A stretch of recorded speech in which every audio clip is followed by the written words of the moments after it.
December 2nd, 2024, Cass County Commission meeting to order. Roll call, please. Commissioner Sherling? I'm here. Commissioner Peterson? I am also here, Taylor. Commissioner Breitling? Here. Commissioner Grinberg? Here. And Commissioner Capitan? I'm here. We have a quorum. Thank you, Taylor. If you please lead us in the pledge. Allegiance to the flag of the United States of America and to the republic for which it stands, one nation, under God, indivisible, with liberty and justice for all. Taylor, thank you.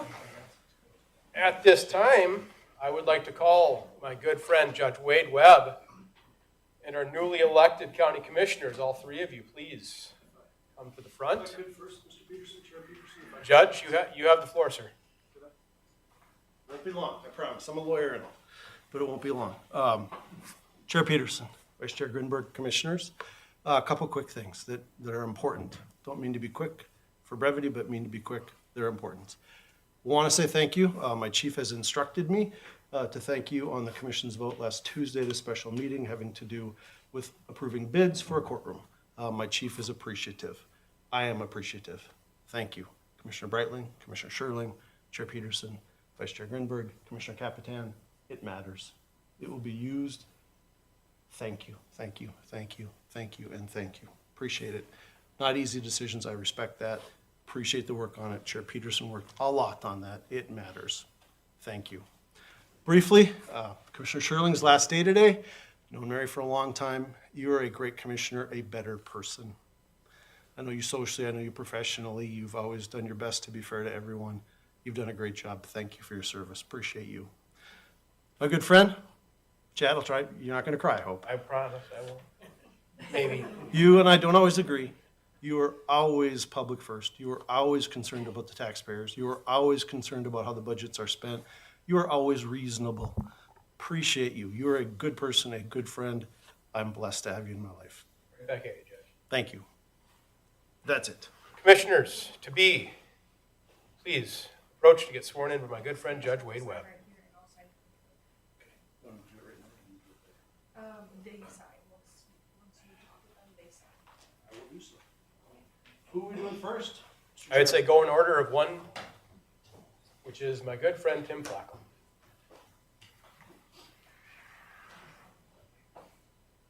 Pictures are welcome. Is that fair enough, Mr. Chairman? Absolutely. That's why we're here, for pictures. Oh, and to vote on stuff too, but mostly pictures. Pictures it is. So take some pictures. This ain't my courtroom, so I can't say. Usually right here is a good spot for us all to do it. You're going to sign something too when we're done. Please raise your right hand. Repeat after me. I, Tim Flacco, I, Tim Flacco, of Fargo, North Dakota, of Fargo, North Dakota, having been elected having been elected to the office to the office of Cass County Commission District 1, of Cass County Commission District 1, do solemnly swear do solemnly swear that I will support that I will support the Constitution of the State of North Dakota the Constitution of the State of North Dakota and the Constitution of the United States of America, and the Constitution of the United States of America, and that I will faithfully and that I will faithfully and impartially and impartially discharge the duties discharge the duties of the office of Cass County Commission District 1 of Cass County Commission District 1 according to the best of my ability, according to the best of my ability, so help me God. so help me God. Congratulations, Mr. Commissioner. Thank you. Thank you. Sign right there. Happy for you. Make sure I get it. Perfect. I'm going to keep that and make sure Taylor gets it.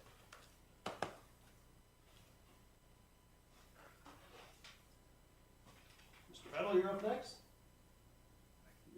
Let's do it.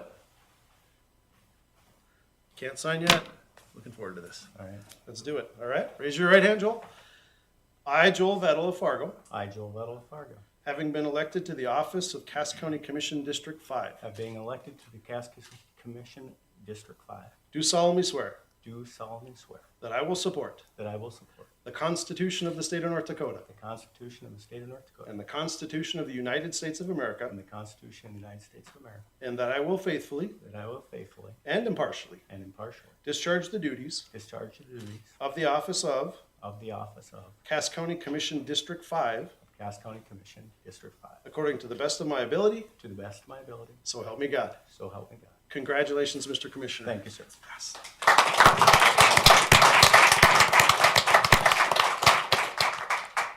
Perfect. Happy for you.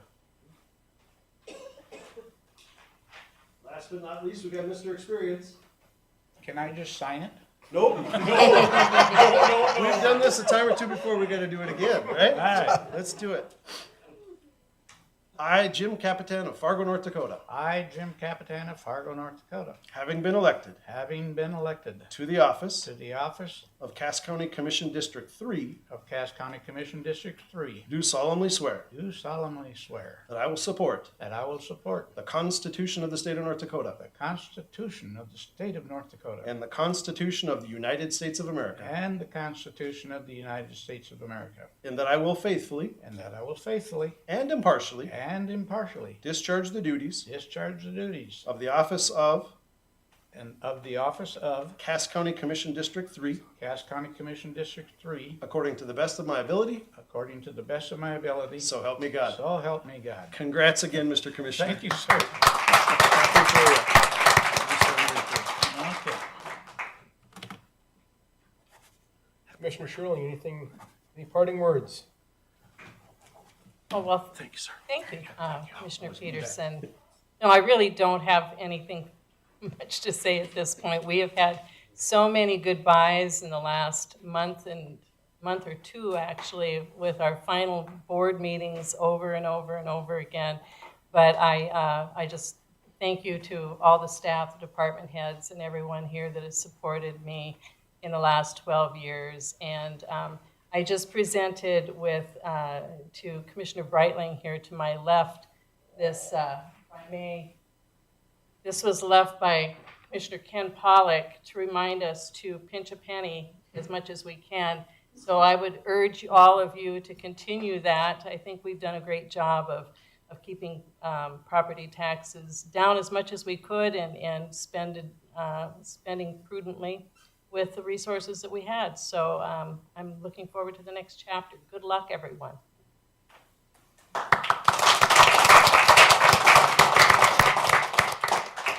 What Mary said. This has been a fun, I've actually been here for 24 years, 12 as a volunteer, 12 as an elected official. This has been fun every which way it has been. I'm blessed to be here, blessed to have been here, blessed to have gotten to know all of you, and to serve with my fellow commissioners, both past and present. We have left you, new commissioners and commission, we have left you a courthouse that is well managed and fiscally sound, if you can keep it. Mr. Chairman, good luck. There you go, my friend. Be well.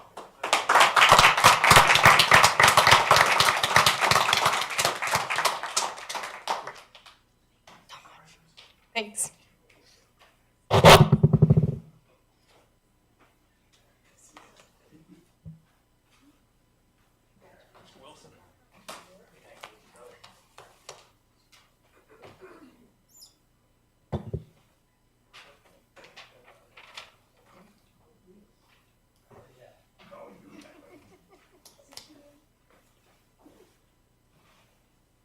See you, my dear.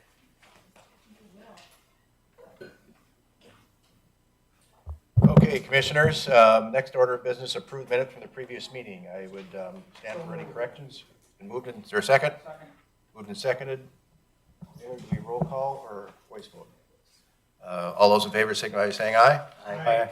Both same sign, motion carries. Next up is approval order of the agenda. Move to approve order of agenda. Moved Second. and seconded. Discussion? Hearing none. All those in favor signify by saying aye. Aye. Same sign, motion carries. Next, we'll accept a motion to approve the consent agenda. So moved. Second. Moved and seconded. Discussion? Hearing none, we'll take the roll. Commissioner Capitan, Yes. Commissioner Grinberg, Aye. Commissioner Flacco, Aye. Commissioner Breitling, Yes. Commissioner Vettel. Aye. Thank you. At this time, public comment. Anyone wish to share a public comment? Now is your time. Or anyone online? I don't know if we have anyone online. Seeing and hearing no one, we'll move to the regular agenda. First up, we have Space Needs Assessment Master Plan Contract with JLG Architects. Mr. Wilson. Mr. Chair, members of the board, new members of the board, welcome. Before you for this item is a agreement with JLG Architects to complete a space utilization and master plan project. This is the end result of a RFP that was published. The commission received 3 proposals in response to that RFP. At the previous meeting on November 18th, the recommendation was to, and the board action was to identify JLG Architects as the preferred bidder. And based on that, staff was directed to enter into contract negotiations with JLG in line with the bid that was received. We have a proposed agreement that was submitted by JLG. It's been reviewed by the State's Attorney's Office. No comments or requested edits. And so we have for your consideration is an agreement with JLG Architects for space needs assessment and master planning services for the courthouse, the annex, and the Robert D. Johnson building. Stand by for any questions. Questions for Mr. Wilson?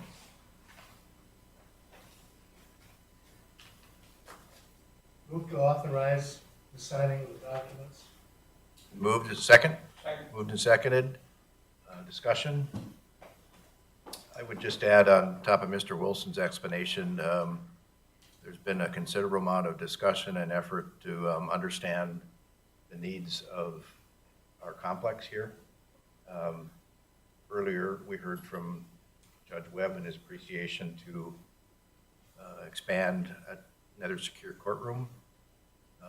Over a year ago, we started having those discussions as well as looking at the overall space needs of our complex, including the State's Attorney's Office, Human Service Zone offices and complex across the west side, as well as new work models with hybrid and the need for office space. So that's really some of the additional background of what's brought us here today for this study, to take another look at our needs and to position ourselves to move forward. So important to kind of maybe hear a little more context of how we got here as well, and working with our partners in the courts with their request for another secure courtroom, as well as the overall, how do we best utilize the space. So just a little extra color, if you will, on the background of what brought us here today. So probably a lot to absorb in your first meeting with a vote, but I can assure you, I believe this is the right direction for us to go.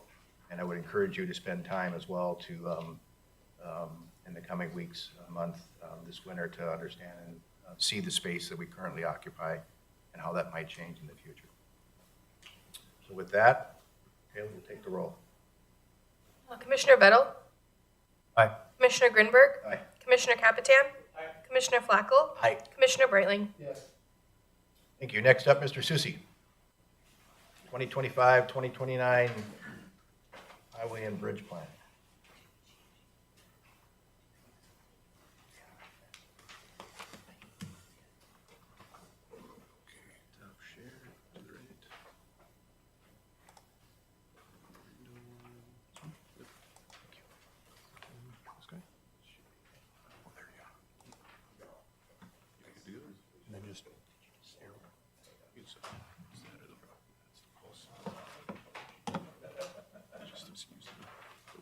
Spin the wheel. Good.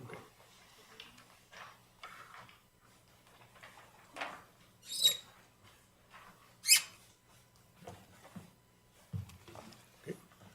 Mr. Chair, members of the board, today I'm here to present the Highway Department's Highway and Bridge Plan for 2025 to 2029.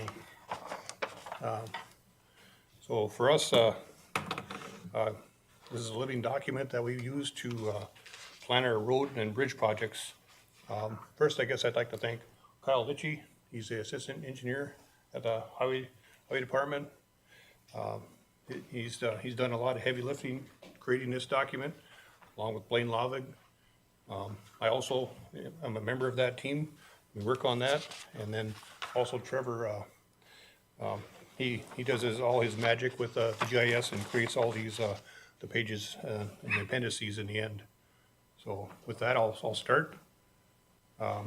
So this document, each year we do update it, and it'll go on our website. I do have paper copies here also, if someone wants a paper copy. It's kind of a big file, you can't really email it, so it's on our website, and you can view it there anytime. But like I say, paper sometimes, if anyone wishes, that's also available.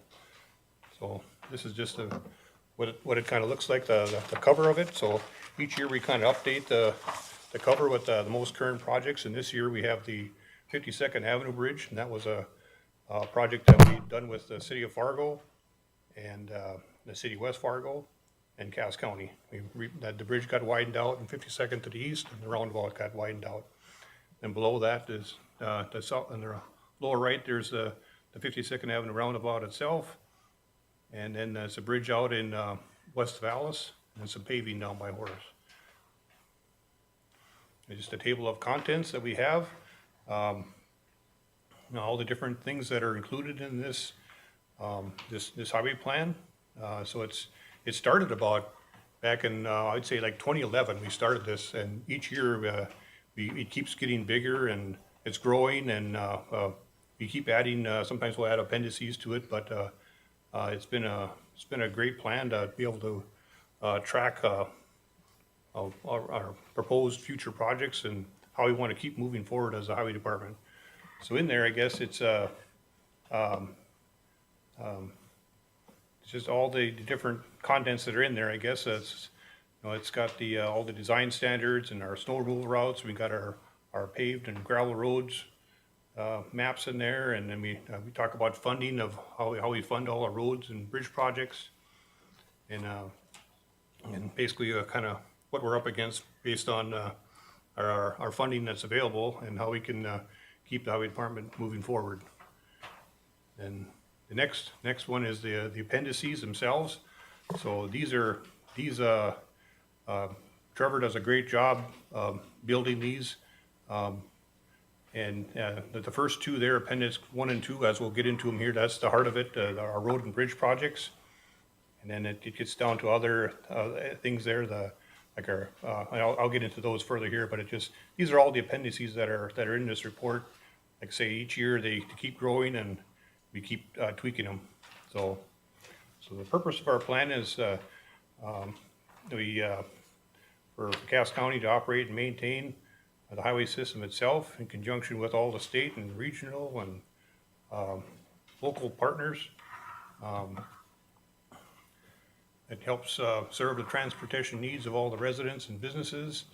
Comprehensive plan is a framework for development for long-range highway and road bridge planning, and it describes the plan describes the principles and standards evaluating the existing transportation system, identify ways for future needs, develop maintenance plans, identify funding sources, outline strategies to implement the plan, and provide a framework for decision regarding the road and bridge infrastructure improvements necessary to develop a safe and efficient highway system. And this plan is also presented at the Road Advisory Committee. They look it over, and we take those comments and from that committee, and they get incorporated into this plan also. So there's one slide in the plan itself. This is kind of from 2025 to 2029. These are basically all the funding that we have to work with. Got the highway distribution fund from the gas and gas tax, and there we had the prairie dog, which this year is looking very good. It's either going to be shortly after Christmas we should receive our prairie dog funding for the year. So that's every other year we would get that, and that's about around that $6.5 million range.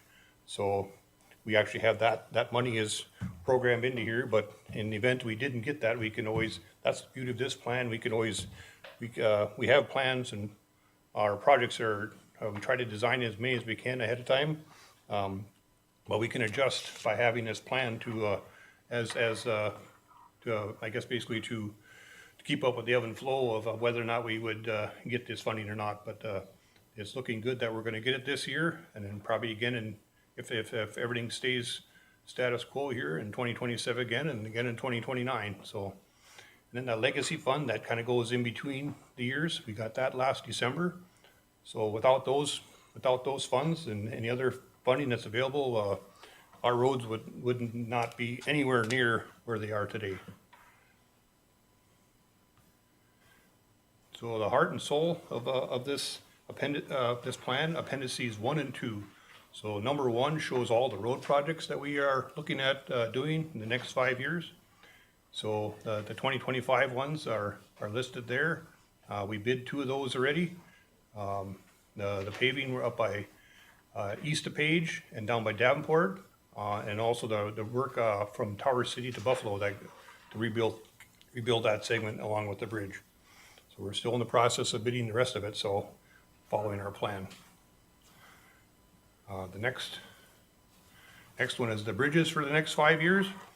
What we do there is we try to do the hydraulic studies. We size the structures ahead of time, whether it's a box culvert or a bridge, and then we can kind of, like say, if funding, the more funding was available, we have projects that are shelf ready. We were able to bid those out and move forward with those projects, and sometimes we'll come to you and ask you for a budget adjustment if we want to add projects that weren't previously approved on the previous budget process. So this is just a nice way to visualize all the projects and where they are, and we put this on our website so the public can see it and they can take a look and see where everything is. This is one thing we added here. We added the 6 to 10 year.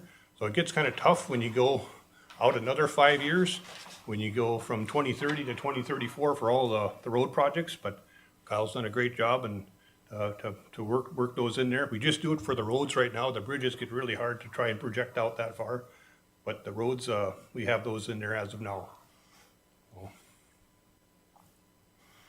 And here's something, so this PCI, basically it stands for the Pavement Condition Index. So it started in 1992, and every 5 years since then, we've had a consultant go out and test all our roads. And what this is, it's a visual inspection of the road itself, the pavement, and it's on a scale from 1 to 100. And this slide here basically has dramatically changed over the years. Our pavement has got a lot better. So with the funding that we did have available here, so that just gives you a graphical representation of the pavement itself, and we use that to plan for future projects. And then this is also done. So this is called highway load capacities. What they do is they'll every 1/10 of a mile they'll apply a load to the pavement, and they can tell how strong that section of pavement is. So when that is done, then if they're all green, that's good. That's, and you're at 9 or 10 ton roads. So if you're below that, you definitely have some issues, and then they'll also help you decide on how much more asphalt you need to put on it, or what you need to do to strengthen those. And things that we have also done in here is we've added, we've done some testing on some of our gravel roads. There's some roads that we've done that all they are is a gravel road, but like the one, say, if you over here by Air. So that one, there's a unit train elevator there. So that gravel road to the north and to the south takes a lot of trucks. We don't have the, it's not, we're not able to pave that road for I don't think I'll see it, I guess, but it does take a lot of trucks in the spring and the fall. So there we've done some roads where we actually put some cement into our roads and reinforced the subgrade. And them roads, some of those roads, they're green, just like the paved roads. So those gravel roads are just as strong as some of the paved roads by reinforcing what you have below the gravel. So that's also been, we started that in 1992, and we've been doing that ever since. So that's a great tool to visualize how strong our roads actually are. This one is kind of a neat one. So the paving project. So Cass 81 from County Road 20 going north, 2 miles north of Argusville. That was paved, excuse me, That was paved in 1949. So 75 years ago, they paved that road, and we're still driving on that section today. So that's kind of cool, just to put that in perspective, the roads that, you know, back then, you know, before the interstate was in, that was the road you took. And then when the interstate was built, Cass County inherited that piece of 81.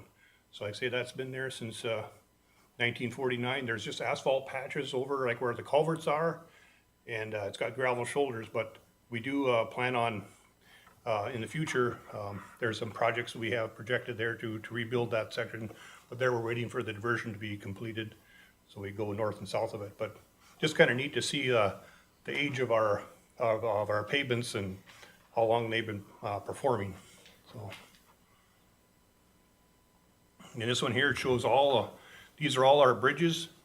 These are the major bridges, so they're 20 feet and longer on the county roads. And we currently have 4 of them that are posted. Basically means you can't take a legal load over them. So the one up in the northwest corner in Rochester, and then on one just east of Castleton, and then the Georgetown Bridge is like the furthest north one at the very east side. And then the one straight south of there is on the Cheyenne River. That one is actually currently closed. We got some structural issues there, and we're working on that one too. So there was a time we had no bridges, but as time moves on, there more no, I should say no bridges that were posted. With having this map, it's another way to visualize it, and you can see the colors there of all the bridges that are good. You know, most are good, and some are got a bunch of fair ones and a few poor ones in there too, and then the 3 that are posted. Like I say, there's the ones that are 20 feet and longer that the DOT inspects. Well, the DOT used to inspect, now a consultant does it for us. The next slide, these are all the bridges on the township roads that are 20 feet and longer. So those, we got a fair amount of those. There's 21 of those that are posted. But there's 73 good and some fair, and then we got a few that are poor. So we use this along with, like we meet with our township officers in the spring and the fall, and just, you know, then people call in and we look at these and we look at our reports, and that's how we try and figure out which bridges that we need to replace, in what order. And these are our subgrade repair projects. That's where I was talking about the cement that we've been adding to the powdered cement. We mix that right into the top 12 inches of soil, and that reinforces the road. You can build a thinner section of gravel and pavement, so you have less trucking of bringing gravel in just to build a new roads. You don't wreck a bunch of roads just to fix one road. So now we have about almost 125 miles of road that has that segment. Some have pavement over them, and others are just gravel roads. And it's close to 20% of our roads now that have that in there, and that's been another great tool for us to try and get our cost per mile down to reconstruct our roads. I mean, it used to be where it cost, it was getting 1.5 to 1.8 million per mile. And when we started doing this, we got it down to like 1.3, but now it's crawling back up again. But it would be over 2 million if you didn't add that cement into the subgrade as another option to reinforce your roads. So that's our goal is to continue that. We keep doing it on the gravel roads, and basically all the new paved roads will have that. It's a good tool for us.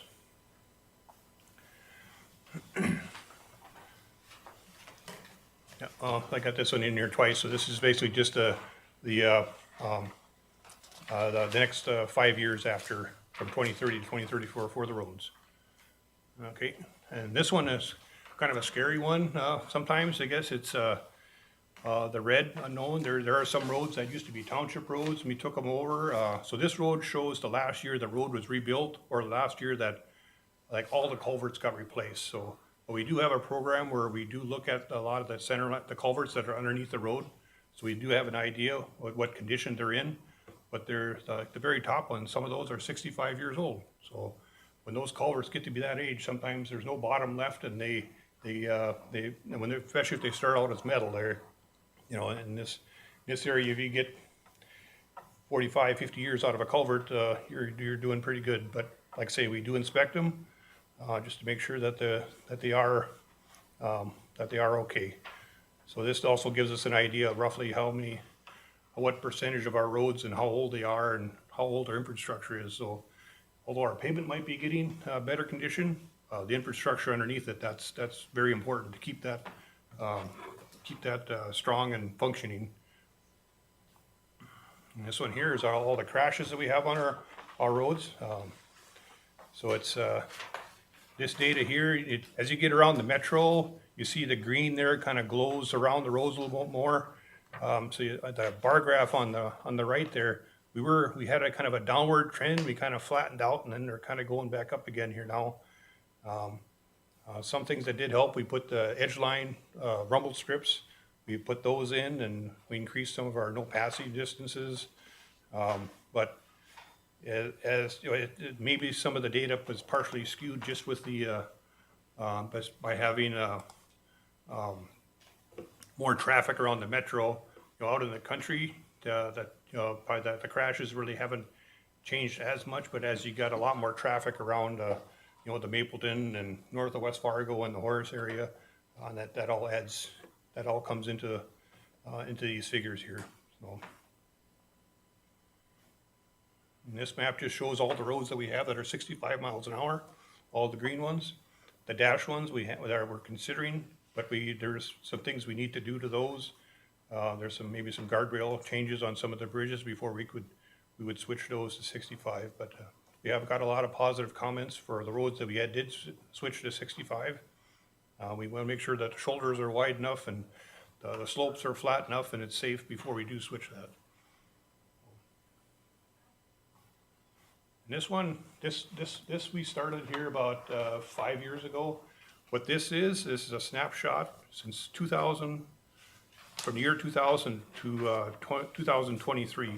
So it's all the projects that we've done just in the northeast corner in the last 24. I guess now if we would have we don't have this year's we don't have 2024 stuff on there. So in the northeast quadrant, all the bridges, everything that's got something highlighted, we did something to that road, or those triangles are all the bridges that we had done something with.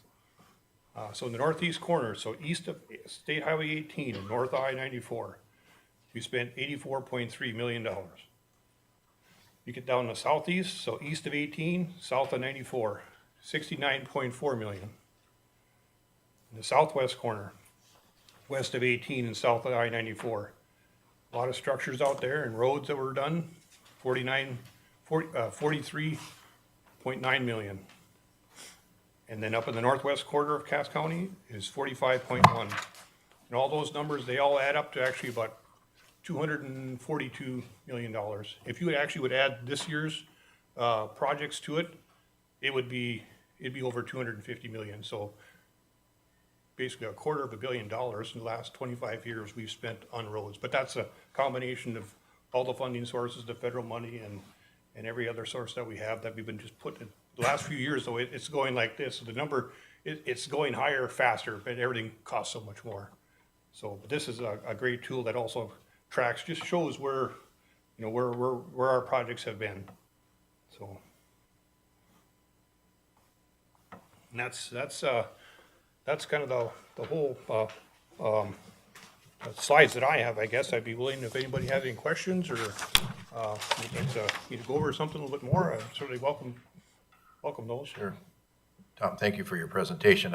Just a couple of comments and open up for others. Your last couple slides, I think, really depict the decision-making around data with Cass County roads and bridges. When I joined the county commission, there was some chatter about all the funding from the highway department goes inside the diversion. Mm-hmm. That's clearly not the case. And so the leadership of the highway department has really set up this information so public knows where decisions are made that are in areas of the county that are really not within extraterritorial zoning of Fargo and West Fargo.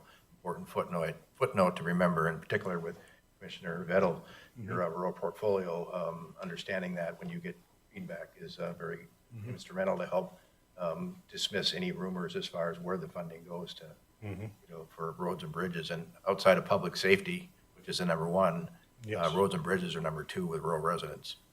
So it's very important data points to consider.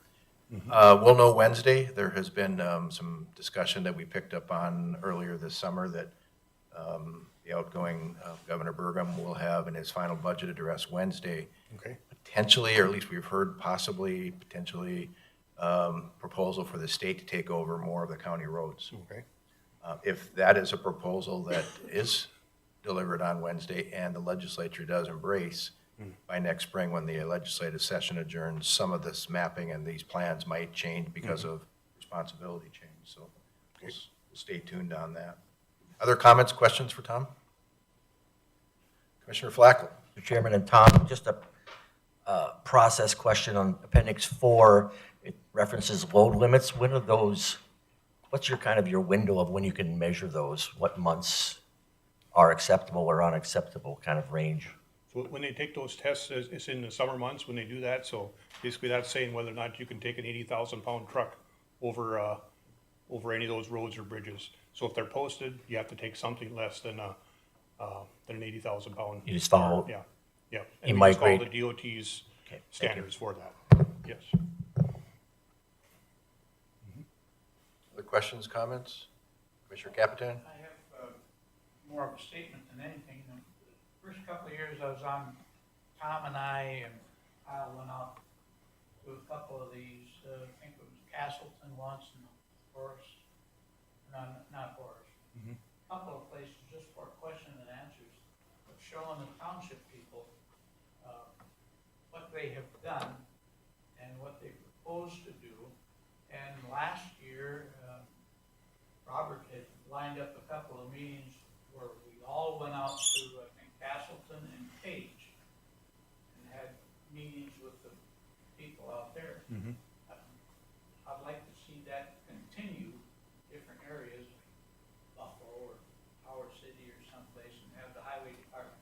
That kind of answers a lot of their questions, because I found that a lot of them are under the misconception that their roads are not being taken care of. And this shows a complete different aspect of what's being done. I did go out to County Highway what? 3. 3. I got a call from one of the commissioners out there, and he said, this road is really treacherous. So I drove out there, and it was. But he said, on the same token, he said, I want to tell you that the blade operator they have is excellent, and he does what he can. But, when I was out there, I think there was over 21 trucks that I met or passed, or I didn't pass, met or followed, going to that corn pile at Air. And a lot of those trucks were traveling, if they were going south, they were traveling in the north lane, because the south lane was nothing but mush. But I think, I brought it back, told Tom about it, I think they've been on top of that again already. Yeah, our blade man is, Even though they put concrete mixed in with the gravel, you get those trucks loaded down with corn, and they're nothing but semis. There's not a triax on the road, they're all semis. Yeah. And that road was just nothing but treacherous. But and they're appreciative of it, Yes. of the work that these guys are doing. They were just hoping that they could get a blade out there more often to help out what he's doing that, so good work. all right. Thank you, sir. Questions? Not, I'll accept a motion to approve the comprehensive highway plan. I move for approval. Second? Second. Moved and seconded, discussion? Hearing none, Ken will take the roll. Commissioner Breitling? Yes. Commissioner Vettel?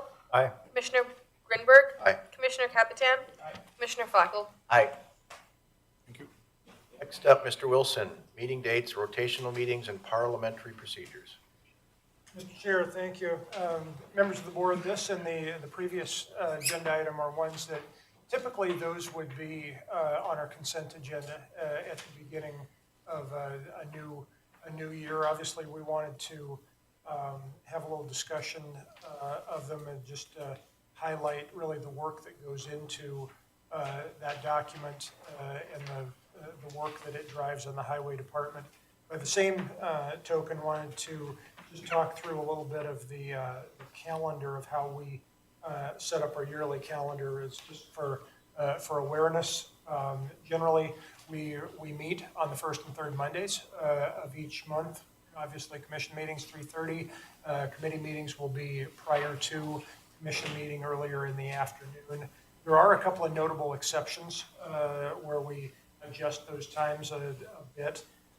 When Monday, when a holiday falls on that Monday, the commission meeting will bump forward to that Tuesday, same time, 3:30 in the afternoon, with committee meetings scheduled prior to the commission meeting. There are a couple of then anomalies, if you will, through the year, and I'm looking particularly at March and July are the main ones, and those focus around the big NACO conventions that a number of members generally attend. And the dates vary a little bit year to year, but basically the NACO Legislative Convention will be somewhere around the end of February, beginning of March. This year you see that 1st through the 4th of March, so we adjust the schedule there that our first meeting in March is on a Wednesday, March 5th. That gives those who are attending the meeting time to get back and be ready for the meeting on a Wednesday. And then in July, we get pretty busy in July. Not only do we have the annual conference, generally that second to third week, so we have to work that around a meeting. In this case, the calendar works out in our favor this year, where the conference is the 11th to the 14th, and our second meeting is on the 21st. We also then schedule in 3 days of budget hearings. So we have the 23rd, the 24th, the 25th. So it makes for a fairly busy July that we just have to make sure that we have coordinated pretty tightly, so we get a lot of things done in a specific order as needed. And then October, we have our state convention. Sometimes that conflicts with a commission meeting. This past October, it was on the week of what would have been a commission meeting. At first, we were going to schedule it for the Wednesday. We looked at the agenda that was coming up that particular week, didn't have a lot of agenda items. We just scratched that meeting. In this case, again, calendar works in our favor this coming October, where the third Monday in the month is the 20th, and the convention is the 26th to the 28th. So we just have one additional week there with commitments. And we like to get these set early on so you can have them on calendars. We've always been really good about turning out for these meetings, and so that's a little bit of why we coordinate this scheduling as precisely and closely as we do. Stand by for any questions. Questions, comments?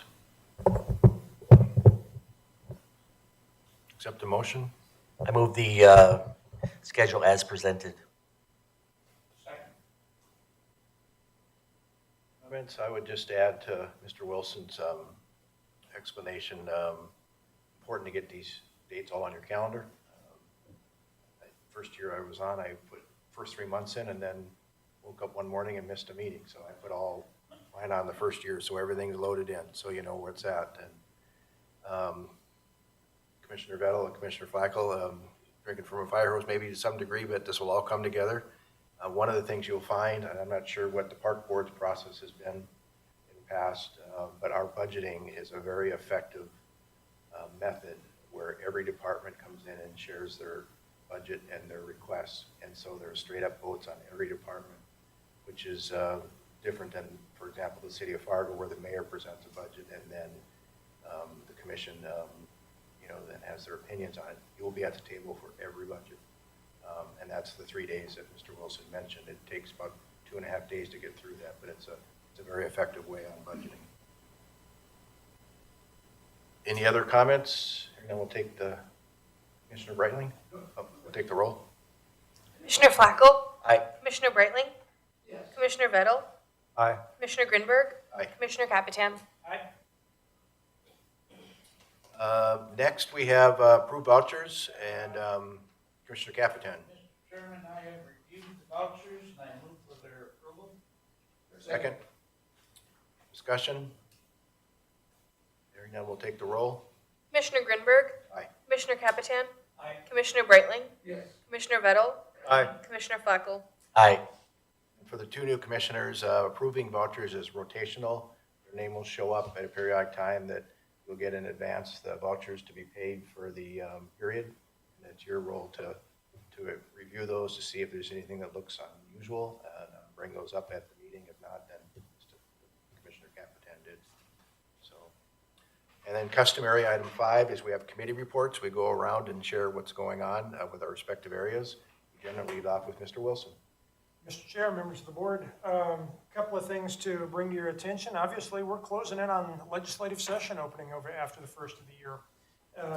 We have a cadence that generally we follow week to week during the session to stay on top of bills that are activity that has happened the current week and then plan for the upcoming week. And generally, the different offices around the courthouse, the respective associations associated with those offices and other counties around the state will have legislative meetings early in the afternoon on Friday, and then later in the afternoon there is a meeting of the state legislative committee, and we have a member on the committee, and that's really where you highlight the most significant bills, hearings that will come up. Each office generally is following a large number that apply specifically to them.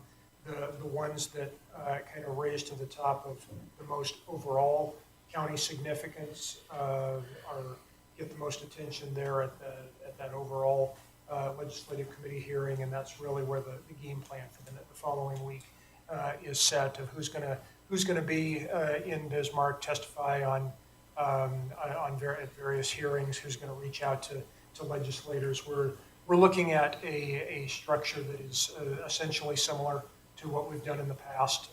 So just wanted to talk through that process for returning and new commissioners. Happy to answer any questions on that. Otherwise, we will follow up with specific times for those. You can generally join those remotely, or we do have a number of us that gather around the conference table in this room and work through them in person. So that's a really good way to plan our upcoming week to week through the session. Related to legislature, next week on the morning of Wednesday the 11th, we do have our meeting with Cass County legislators. That is at 8:30. We are meeting out at the jail. Obviously, DOCR and jail, corrections, law enforcement is going to be a really big topic for us this session, and so we have that meeting. We generally get very good turnout from local legislators for that meeting, and from the RSVPs that we've got coming in. That looks like it is going to hold true this year as well. That following day, the North Dakota Association of County Board meeting will occur in Bismarck. They're going to consider the budget for 2025 and talk through legislative issues. I sit on the board on that board as a NACO representative, so we'll be out there for that. Commissioner Grinberg is also on the board representing this quadrant of the state for the county. And then later this week, I'll be out at a NACO board meeting on the national level. So that's a little bit of what I've got going on. I did also want to really just point out Mr. Jim Prochniak.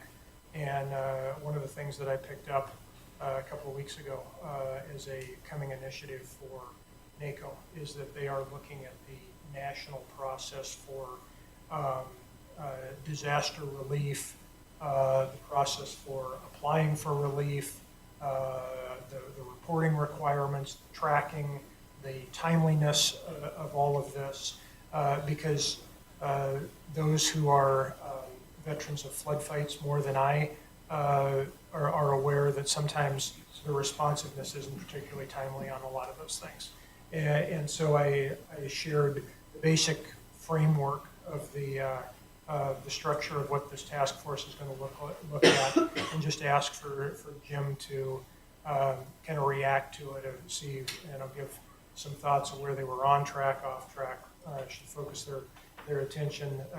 He gave me some really detailed feedback. I forwarded that to the association and got some immediate positive feedback on that content. So, Mr. Prokniak, appreciate that a lot. And as I said in an email, I wouldn't be surprised if you get some follow-up questions on that. It was good content. Happy to answer any questions, but that concludes my report.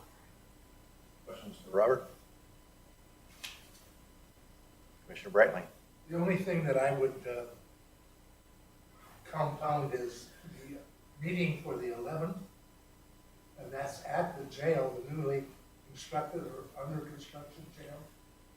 And that will give you an opportunity to meet some of the newest legislators, such as the chairperson's spouse,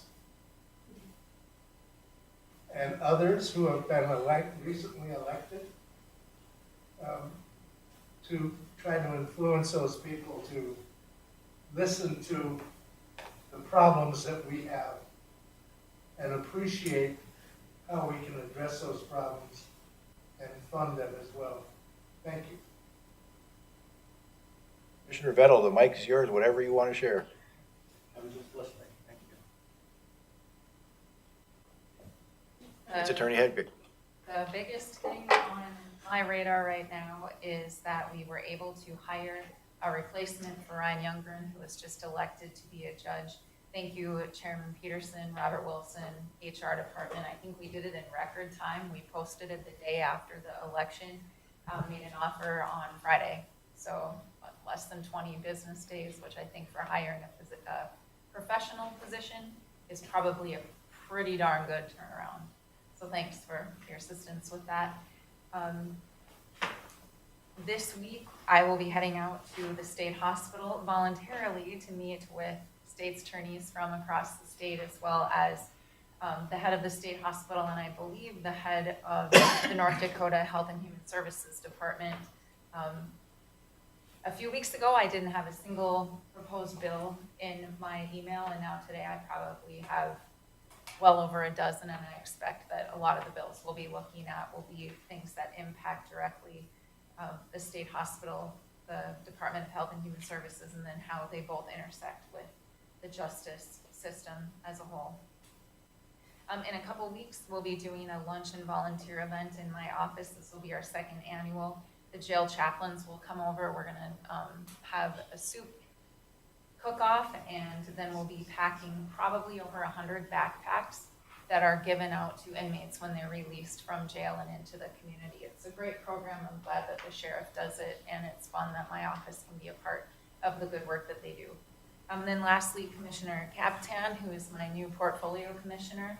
I stole him away for a few minutes this afternoon and showed him the space that I am working with, and I think he can agree. We got a lot going on up there, and moving toward paperless is something that needs to happen sooner rather than later. And that's my report. Thank you. Commissioner Capitan. Files could fill this room, no problem. But thank you, Mr. Chairman. A few weeks ago, I spent 3-4 days in D.C. at the invitation of the Department Chamber, where we laid a wreath at the tomb of the unknown soldier. And then we visited with Senator Holden, Senator Kramer, and then we visited with our now Governor Kelly Armstrong. I brought up a couple of items to him. He says, "Not my problem. Talk to Julie." And And we met with Julie, and she says, I don't even have an office yet, what are you asking me that for? But it was a good trip, very informative, and looking forward to our NACO trip coming in February or March in that area. On the 10th, I leave for Bismarck for our County Commission Association for a meeting on Wednesday, the 11th. And then I think that's the legislative committee also there. And then back here for the jail legislative meeting on the 11th. That concludes my report. Michael. Just first, I want to thank everyone who's visited with me in the past many weeks or months. Much appreciated in terms of explaining exactly what your portfolio is all about, so I appreciate that. And again, it's very important that as many people as possible can make that December 11th meeting. A couple weeks ago, thanks to Sheriff Johnner, I was able to tour the jail and the new pod that'll house 192 more inmates, and their challenges are very, very significant and real. They're doing a spectacular job with what they're doing, but it is a really critical challenge that we're facing in that area. And also received word will be on the State Court Facilities Improvement Advisory Committee. I think our first meeting is in January. Finance. Only one thing to report. Commissioners, basically, we normally mail out our tax statements the first Friday in December. This year it will be the second Friday in December, but they are not due to be mailed out until right after the holidays, so. Always that time of year. Just in case. Well, appreciate everyone's additional thoughts to share. I'm humbled to take this role as chair for the next year. When I was first elected to the legislature, one of the longtime members said, "Welcome to the board of directors for the state of North Dakota." That still stands in my mind today, that as an elected official and a board of county commissioners, you're the board of directors for the citizens of Cass County. And you'll find that we are new members, the quality that we have in our employees, the dedication of our department heads. It's a very tight-knit group that works well together, that delivers on behalf of the taxpayers of Cass County, with elected leadership of Sheriff Johnner and State's Attorney Hegvik and their teams as well, work diligently on keeping our county safe, and that goes with a sincere gratitude and appreciation for the commitment that you have and the challenges you have every day. Kim, you mentioned a quick turnaround. We know how important that was to have a quick turnaround, given the demands on your caseload, and likewise with Commissioner Flackel's point with working with the Sheriff's Office. As I said earlier, I was humbled to have this opportunity to serve on the County Commission, let alone be chair this year or next year. My father worked for Cass County Road Department for 39 years, and I always wondered what he did. But as a kid, when I became 8 or 9 years old, he'd take me to work. Mr. Susi took me around last summer and showed me a gravel dump that my father designed and built when he was working for the county. And I put that only in historical context of becoming involved in the community over the years. I got to say that county government is really where all the action is from the standpoint of my experiences. And so I really appreciate the dedication that everyone has to making the county a great place. I've learned a lot from Commissioner Breitling, Commissioner Capitan in my first 2 years, and I'm sure I'll learn a lot from Commissioner Vettel. I won't say anything about Commissioner Flacco, but we've known each other a long time. Commissioner Breitling. There's one thing that I would mention, and that's for the benefit of our newly elected staff. We are spending in excess of $30,000 every month paying other counties to house our prisoners. In fact, it was a double up, but I think the last time I was involved with looking at the vouchers, was in excess of $70,000 that time. And these funds will not have to be spent when we have the new pot open.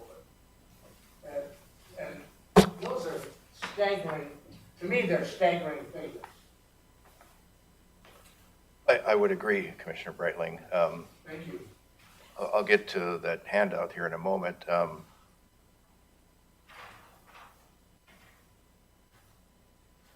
Maintaining, sustaining a strong team we have for the county as well as the commission is important, and I encourage both new commissioners to text, email, call me, if you have a concern or suggestion or idea.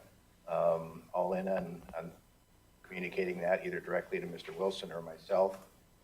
There is no one person that has all the answers. It takes a team, so don't be shy in letting me know your thoughts as we go through with scheduling agendas, things that are concerning, sharing communication back and forth to various colleagues, staff as well. And I think if we stay focused on doing the right things for the right reasons, we'll hit Commissioner Peterson's point about, from a fiscal standpoint, remaining strong financially as well as meeting the challenges ahead. I would encourage the two new members also to get involved with NACO and North Dakota Association of Counties. Over the next year, you'll find a wealth of talent there with state and national expertise. And as we head in a month to the legislature, there will be some significant challenges that we have as the state's largest county. I passed out the resolution that we adopted here a month ago after the Department of Corrections decision to curtail state inmates from Cass County Jail.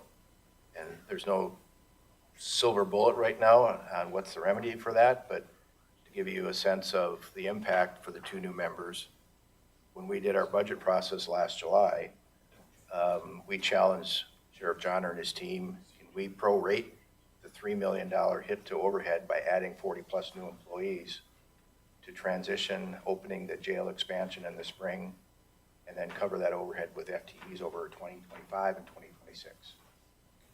That's what we budgeted for, $1.5 million. 3 weeks ago here, with a decision by the state, we provided Sheriff Johnner the go-ahead to spend all $3 million to hire up and staff up because of the change from the state. I wouldn't call that an unfunded mandate from the state, but it's pretty close.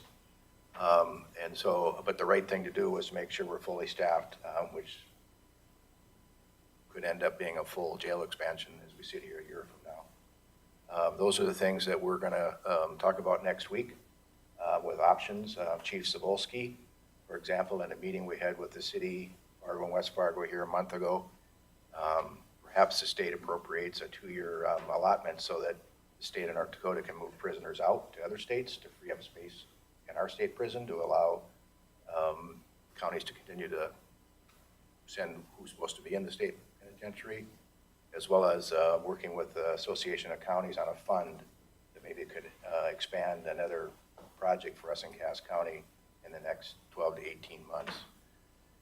Property taxes, it's going to be a significant time the legislature is going to spend. I think the last I heard there was 55 bills on property tax. I can't even imagine serving on the House or Senate Finance and Tax Committee going through that level of detail and ideas. But we'll see where that comes out. We believe that being lockstep with the Association of Counties on a message is consistent with our colleagues across the state versus what we might think as Cass County on the issue of property tax reform. We'll learn a lot more on that in the future. Data doesn't suggest that Cass County has a problem with property taxes.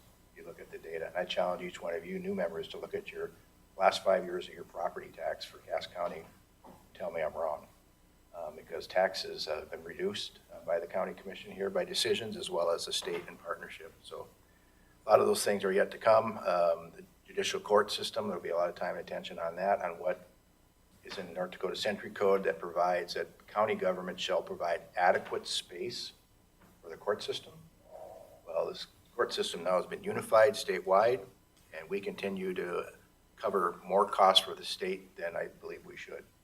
And so, you know, that'll be another initiative. We look for our partners around the state with the Association of Counties to find a path to have more reimbursement for our costs that allows us flexibility with our budgeting process. So I could go on and on with a lot of things, but a lot of great opportunities in front of us, as well as some challenges. But if past performance is any indicator of future performance, Cass County delivers. But it takes time and commitment from everyone involved to make that happen. So I appreciate everyone's commitment. Commissioner Capitan.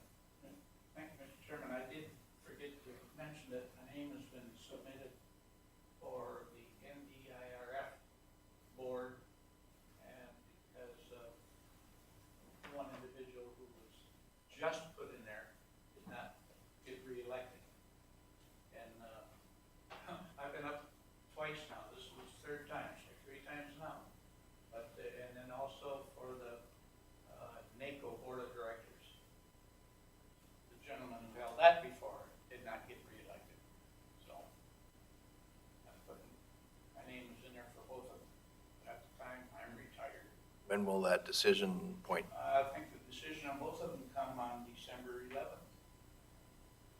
I would anticipate that would be a board meeting. Haven't seen that board packet yet, but I would anticipate That's what I that. was told anyway, it would come on the 11th.